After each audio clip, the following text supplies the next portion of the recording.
Sidney Sweeney, American Eagle. Let's talk about it. Yeah!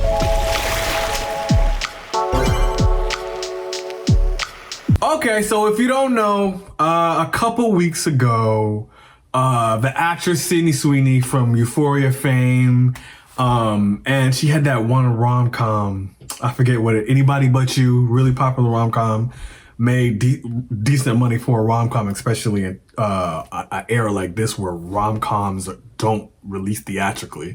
But she had an ad that came out for American Apparel, and basically it pissed everybody off. And then the people that didn't pissed off, they got pissed off because people were pissed off about it. So you have a group of people who are pissed off about the ad, and then a group of people who are pissed that they're pissed about the ad, which it just all sounds crazy.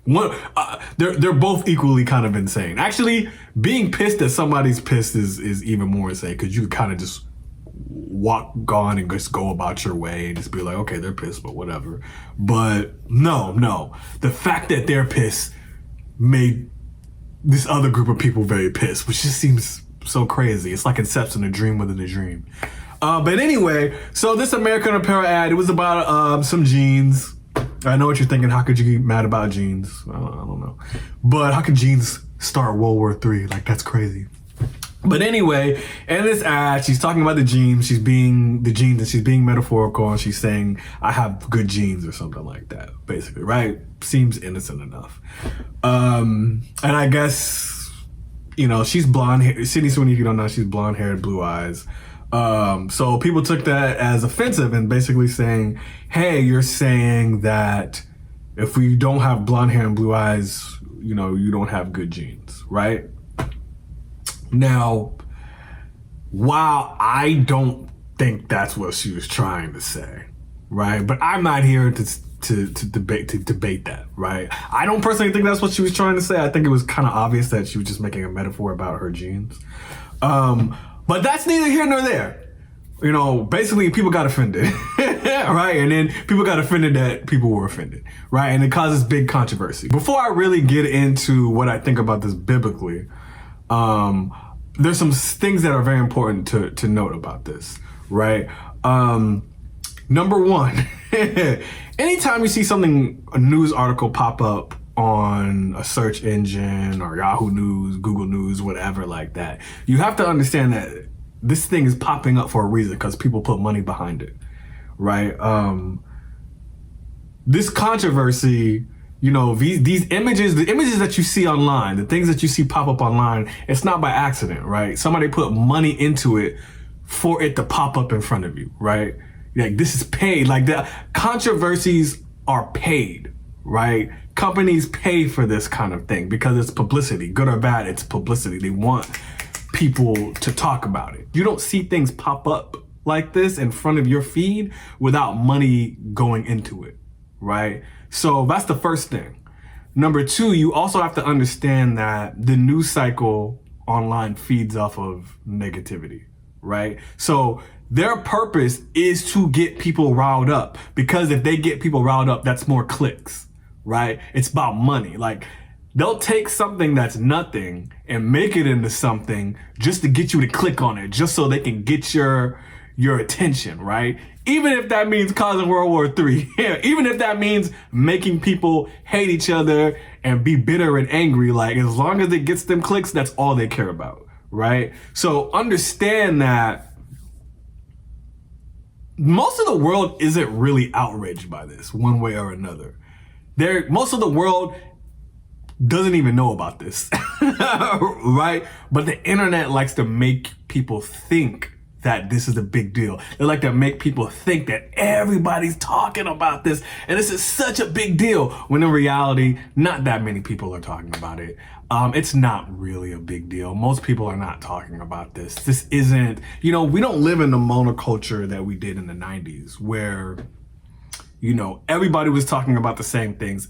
Everybody looked at the same thing. Everybody's algorithm was the same, because we only had a certain amount of channels, and, you know, everybody's watching the same news, the same shows, the same movies. It's not like that anymore, right?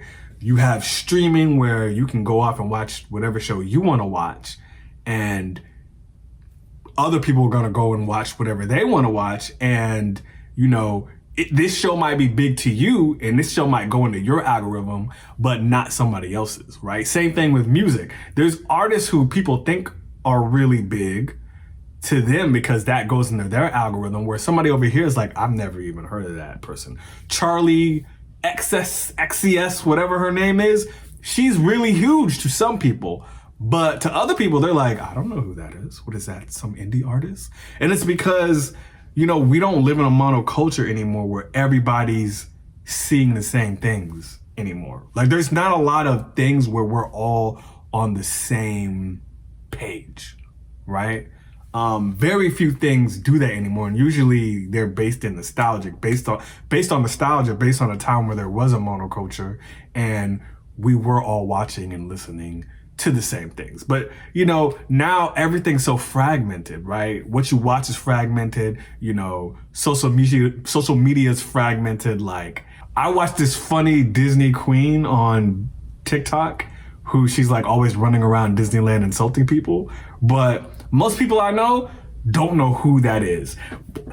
On TikTok, in a certain algorithm, she's a huge star. You think that everybody would know who she is, but most people don't know who that is, right? Even Sidney Sweeney, they like to say, oh, black people are so offended by Sidney Sweeney. Most black people don't know who Sidney Sweeney is. That's the truth, right? If anything, most black people are kind of like, I recognize this person maybe from that Euphoria show. Most people don't know who that is by name, especially over a certain age. I'll say this too. Most black people don't know anything about American Apparel. Personally, I did not know that was still a thing. Like, I honestly had no idea. I did not know people still wore American Apparel. So when you see on some news article, they're like, oh, people are outraged about the new American Apparel ad. Most people haven't seen that ad. I know, I could tell you as a black person, most black people did not see that ad. Like, black people are not walking around looking for American Apparel ads. And let's be honest, when most ads pop up on YouTube, you go and you do something else. You're not even paying attention. And I've, as much as I've heard about this ad, I've actually not even seen it anywhere, right? So it's like, where is this outrage that you guys are talking about coming from? Like, where is the outrage? The outrage is not real. Right? People are not really up in arms.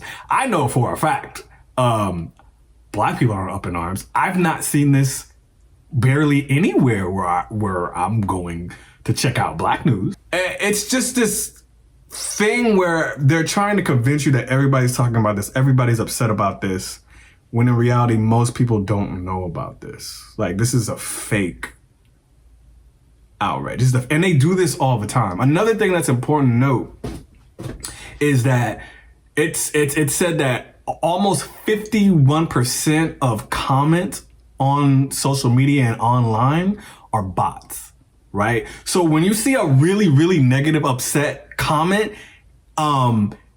it's a lot of times it can be a bot. And when you respond to it, it's just a bot responding back to you. There's tons of online conversations where people are going back and forth with their hatred or their vitriol. And I don't think I said that word right. Vitriol? I don't know. Vitriol? I don't know. But it's people going back and forth, being angry at each other online in the comment section. And they don't understand that they're arguing with a robot. They're arguing with AI. You're not even arguing with a real person. That's 50% of comments, like 51% of comments are fake. They're not a real person. And that goes for really negative comments or really positive comments. A lot of these people on social media, these big influencers who you think everybody loves, half their audience is bots. Half their audience isn't real, right? And companies program bots to go into social media and make all these hatred or negative comments or super positive comments, right?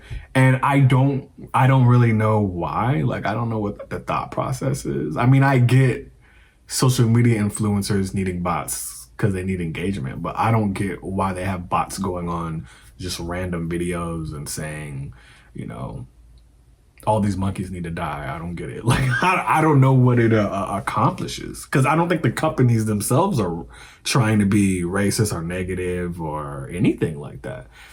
They just literally are putting bots out just to put bots out. I'm not sure what the real purpose is of it yet. I don't know. I know that Facebook and Meta said, yeah, they've outwardly just been very honest about the fact that, yeah, we want bots on our sites and we're making bots because people need people to communicate with. And people are lonely, so they're like, yeah, we're putting bots on our site purposely to communicate with people. But I think it's weird. I think there's something strange about people communicating with bots, because you're still lonely because you're not really talking to anybody. You think you're talking to somebody, but you're not. But anyway, the mixture of bots, the mixture of paid algorithms who, you know, these companies pay to put their stuff in the algorithm. The articles and websites are purposely being negative to get people outraged and pretending that people are outraged so they can get clicks. You know, this is all made for a culture full of, or an online culture full of people who are arguing and fighting just for no reason, right? And the world's gonna be the world. The world is gonna do what they're gonna do. That's fine. But as Christians, we shouldn't be getting caught up in the world, right? Paul says we should be in the world, but not of the world. I think that's the quote. I might have it wrong. But basically, we shouldn't be getting caught up in these kind of things as Christians. Like, this is silliness, right? This is a Gene commercial is a silly thing to be mad about, right? And Paul makes it very clear, right, that people who are bitter, people who cause discord, people who cause division, people who have bursts of wrath, these people will not inherit the kingdom of God. And he says it multiple times in the Bible. That's serious. That's serious. He's literally telling you, people who are negative, people who cause fights, people who are full of bitterness and rage, people who are dividing others, these are the works of the devil. And these people are going to go to hell. These people can't. You have to understand, while God knows you're not going to be perfect, you have to be pure to get into heaven, right? You have to have a pure heart to get into heaven, right? You can't be dirty and filthy and get to heaven. You have to be cleansed by the Holy Spirit. You have to start living holy. No, you're not going to be perfect. Nobody's perfect, right? But you ask forgiveness and you try to sin no more. Every time God heals somebody, what does he say? Sin no more. Sin no more. Every time he goes to somebody and he heals them, he says, sin no more. When he stopped the lady from being stoned, right? He saved her from getting stoned, but then he says, okay, go and sin no more, right? He keeps telling people, sin no more or worse things will happen to you, right? He says that to like a paraplegic. Go and sin no more or worse things will happen to you. Well, what's worse than that?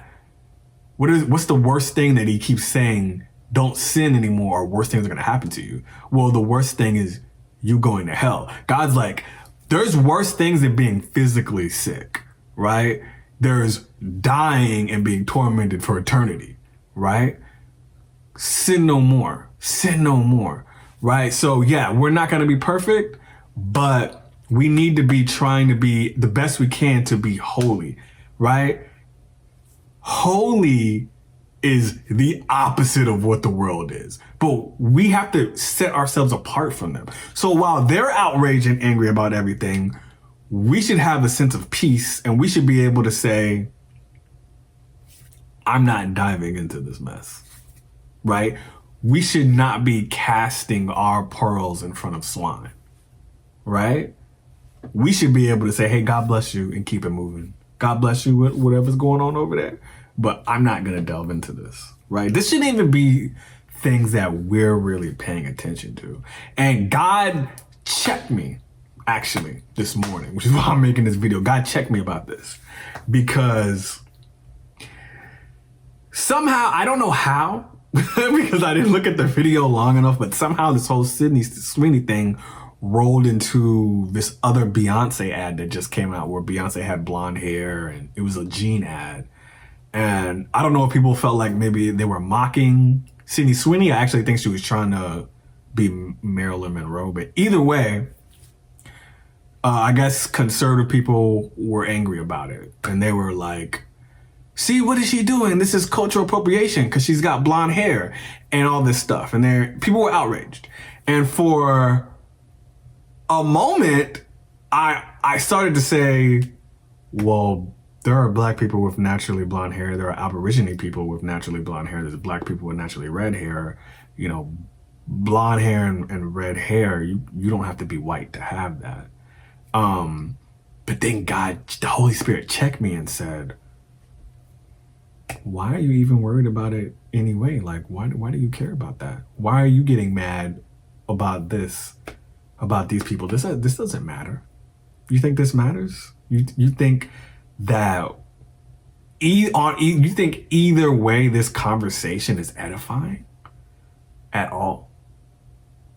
Do you think that when you die and go to heaven, God's gonna be asking you about a Sidney Sweeney or a Beyonce ad? No. So why does this matter? Why are you letting somebody get you worked up over something that's not important? Like, this is not important. Why are you getting worked up over this? Don't cast pearls to swine. Even if I'm right? Even if I'm right in saying, well, you don't have to be white to have blonde or red hair. Even if I'm right in saying that, right? So what? So what? Why does this matter? This doesn't matter. None of these things matter, right? What matters is getting into heaven. What matters is living like God, living like Jesus wants you to live, right? That's what matters. You know, we're supposed to, as Christians, be gentle. We're supposed to bring peace. We're supposed to walk in love. Going online and typing little angry comments, that's not walking in love, right? And God calls for us to be above this, right? Peter consistently talks about not being offended, right? Why? Because offense opens the door for the devil. Being angry opens the door for the devil, right? He says this. Don't go to sleep angry. Don't give the devil a chance. Don't leave a door open. Peter says this in the word. So, and he's telling you straight up, anger, offense, it leaves the door open for Satan to get in, or demons to get in and, you know, speak into your thoughts to like take you out of a holy place and bring you into a worldly place. So no matter what side of the political spectrum you fall on, I don't really fall on either, honestly. Like, there's some things that I agree with conservatives about. There's some things I agree with liberals about. But at the end of the day, I'm not a liberal or a conservative. I'm a Christian. So what I agree with is what's in the Bible. They both have little pieces right, but they both have bigger pieces wrong, right? So neither one of these sides are really on God's side, right? Which is who you should be with. You should be with Jesus, not with a political party. Because these political parties don't have God in mind. They don't, right? So yeah, I just want to tell anybody out there who maybe, you know, you go online every morning and you listen to this and you listen to whatever news stories out at the time and you get outraged and you get angry about it and get your feelings about it and you're telling your friends and you're like, I can't believe this person said this online. Know that 50% of those comments are fake. Know that these articles are here purposely to get you angry so that you can give them clicks, which gives them money. Know that God calls for us to be holy. God said, be holy, for I am holy, right? You gotta understand, you gotta be holy to get into heaven. You gotta be holy to get into heaven. You can't come to heaven with a bunch of bitterness in your heart, anger in your heart towards people, and be accepted into heaven. You can't go to heaven and be somebody who on earth was causing a bunch of division, right? Writing comments that make people mad, making YouTube videos that anger people. Like, you can't get into heaven like that, because remember, there was already a guy in heaven who was causing division, who was bitter in his heart, right? And a third of the angels joined him, and God threw them out of heaven, right? He caused division in heaven, right? He caused bitterness in heaven, and God threw him out because he said, yo, you can't be like that and be up here. This place is for people who are holy, and y'all not holy, right? And so he cast them down to earth. So understand, God's not going to let anybody like that up in heaven, because the last guy that was like that in heaven caused a big war. Like, he caused a cosmic war. He took a third of the angels with him. Like, he tried to turn up on God. So God's not going to let another person do that, right? He's not going to let anybody else in heaven like that, because he's like, yo, we did that. We did that, and look what we got for it. Just know, for your own edification, you cannot get to heaven with anger on your heart, bitterness in your heart. Think about a lot of the things that you see online from all these people who are outraged about this and that. You know, they try to say it like they try to shape it like they're doing something righteous and they're doing something good, but they're not. They're causing division, not just in the body of God, but division in the body of just the world, like, you know, just the country. Like, they're causing division over something that's not even a big deal, something that people were not originally even outraged about. And, you know, this is just a small corner of the internet. You know, there's tons of people who don't know anything about this. There's tons of people who don't know who Sidney Sweeney is. Like, Sidney Sweeney has never made a movie that made over $500 million, which is a small number when it comes to movies. So that means that this person isn't even really famous like that. So to think that the whole world is up in arms over this person's commercial is insane. That's just not the case. And that's no shade to her, right? It's hard to be a movie star now because the big thing is IP, not celebrities. It's like IP sells the movies now. So that's no shade to her. But it's like, yeah, I mean, these people aren't even famous like that. They're famous to a small audience of people, right? Tom Cruise is famous worldwide, right? Sidney Sweeney is not. Most people don't know about this ad. But for the people who are outraged about this, just know you don't have any reason to be. A Gene ad shouldn't make you mad on either side of the political spectrum, right? It's just a Gene ad. It's not worth being angry about. And I especially want to speak to the conservatives that are angry, because these are the people who claim to be Christians. But this isn't how Christians should be acting. Like, Christians don't operate in bitterness. Christians don't operate in anger. They operate in love, right? They operate in love. This is something that shouldn't even be, as a Christian, on your radar, right? As a Christian, this shouldn't even be on your radar. You should have seen this article and said, ah, and kept it moving, which is what I should have done.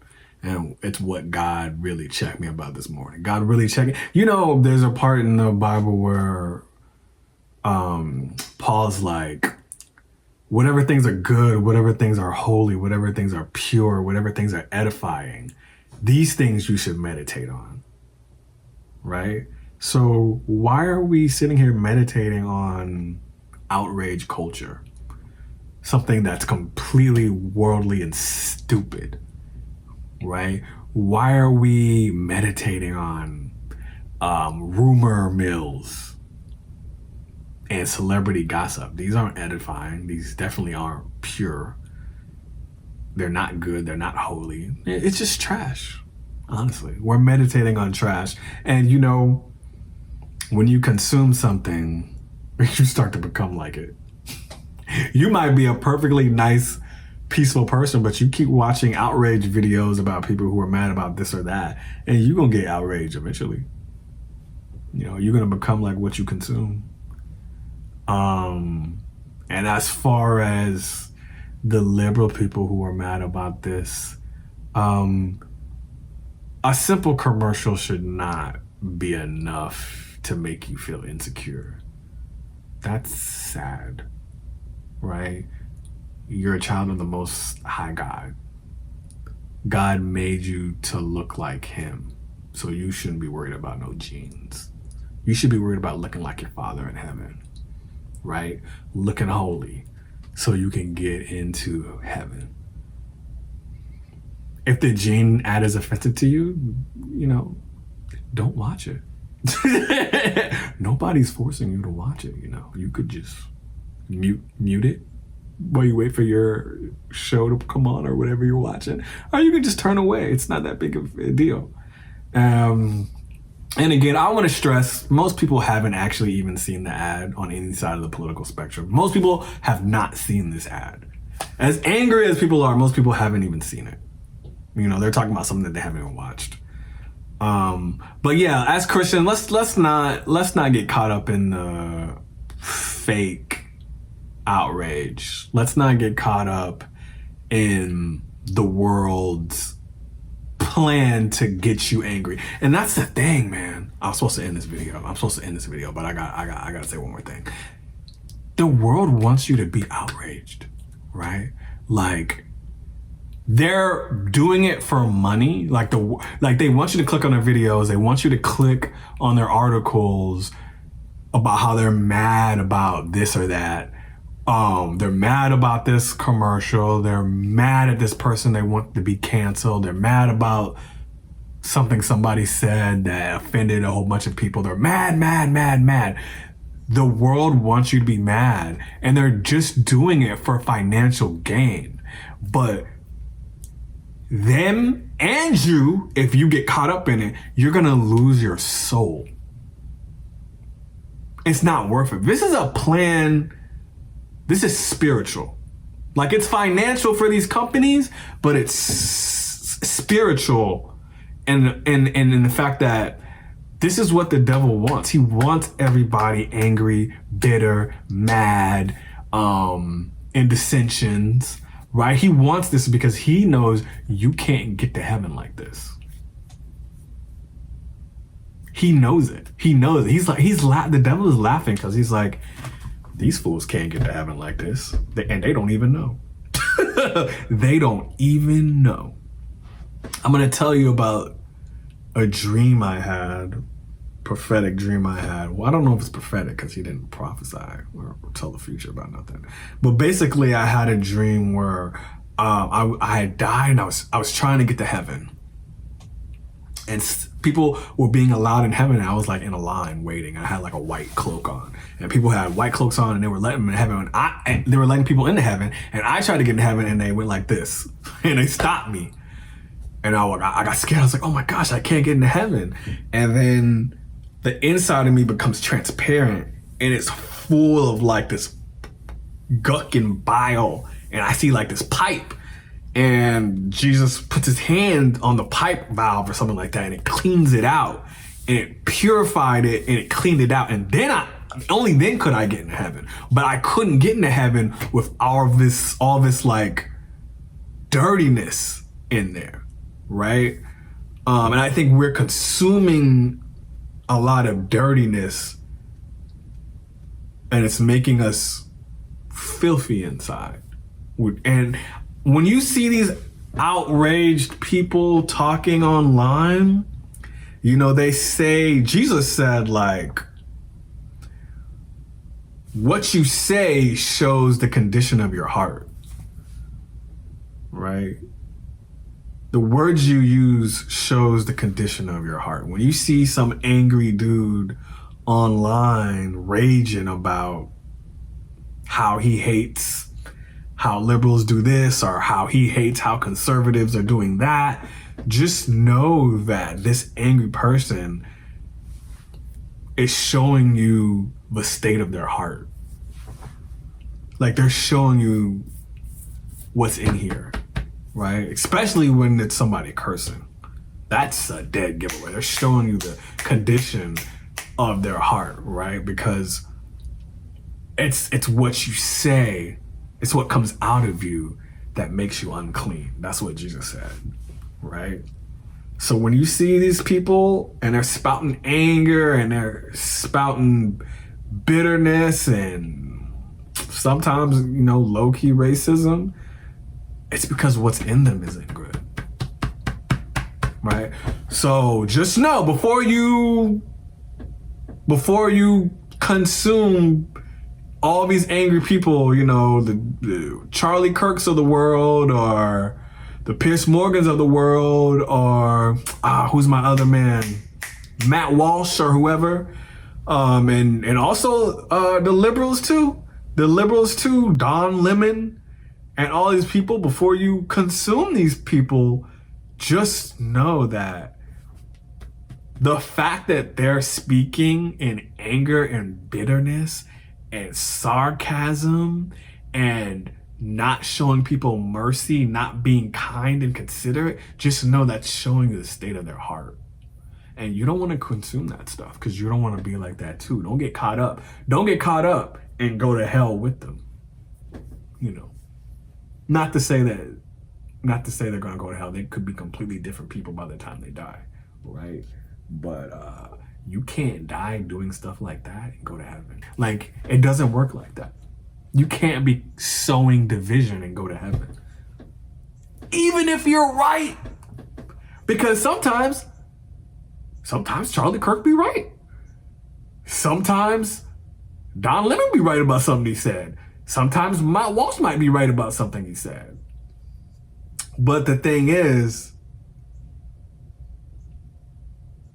even if you're right about something, sowing division, causing anger, causing bitterness is still wrong, right? God calls for us to be gentle, right? And restore people gently. And also, just because you're a little bit right about something, if you're still wrong about something else, well, light doesn't mix with dark. God doesn't compromise with evil. Just because you're a little bit right doesn't mean he's okay if you're still a whole bunch wrong. But it's honestly, it's less about your opinion and more about how you're going about stating that. And should you say this if you know it's gonna cause division? The answer is no. Should you say this if you know it's gonna cause hatred and discord? The answer is no, right? Paul is telling you, if this is gonna make my brother stumble, if my brother in Christ is gonna stumble over this, I'm not even gonna say it. I'm not gonna even do it, because I don't wanna make them stumble into sin. And if you trip other people up into sin, you've just sinned. That's a fact, right? Light and dark don't mix. Light and dark don't mix. Bottom line for today is, let's try to just act like Jesus would. I don't think Jesus would be online getting outraged over a Sidney Sweeney ad, right? There's a problem in that ad, and it has nothing to do with what she said and everything to do with the fact that she's selling lust. That's the real problem of that ad. If there was something to be outraged about, it would be that. Let's not argue over these small things that don't matter to God. These things don't matter. These things don't matter. Stop letting the internet get you outraged. Stop letting the internet mess with your emotions, right? Don't let the internet algorithm send you to hell. Don't let a fake outrage send you to the real hell. Because that's just stupid. I'm out.